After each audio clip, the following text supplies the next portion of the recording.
That's right, Riley. Good evening. Again, as you mentioned, the jury has acquitted Carlos Dominguez of 2 counts of first-degree murder and remained in a deadlock in a 10-2 vote on 2 counts of second-degree murder. Now, we also learned that jury remained in that deadlock for about a week.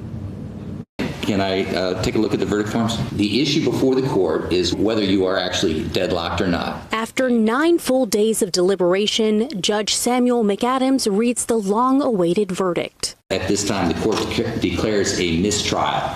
And as I indicated to counsel, silence filled the courtroom with uncanny stillness and, for some, disappointment. Maria Bro is the sister of David Bro, the first victim in the stabbing spree. Just outside the courthouse, she tells Fox 40 she felt her brother, known in the community as Compassion Guy, smiling down on her today, and believes the jury did an incredible job. I think all the evidence was weighed the way it was supposed to be weighed. Can I ask you what it was like to be in the same room as Dominguez for such a long period of time? He's a human being, and we're all human beings. A criminal defense attorney says the hung jury isn't entirely surprising. When you have multiple mental health experts with degrees and that are qualified testifying that the person was not able to formulate intent and that they have substantial mental illness such as schizophrenia, if there's no contrary evidence to that,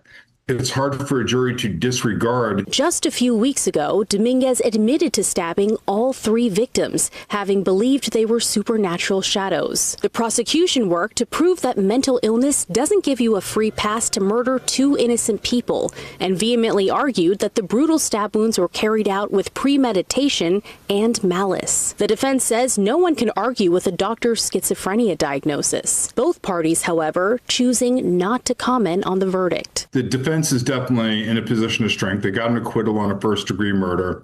But the prosecution is also in a position of strength because this case isn't over. So what comes next? Rosenfeld says it's either a plea deal or a retrial. First-degree murder charges will no longer be considered. For the time being, Dominguez will remain in custody. We're talking about the third quarter. There's still a lot more game to be played here. And while the jury could not come to a unanimous decision on the verdict, they did conclusively choose not to speak on this matter. And that is the latest, reporting live at the Yolo County Superior Courthouse, covering local news that matters. Juliet Smith, Fox 40 News. All right, Juliet, thank you for that explanation.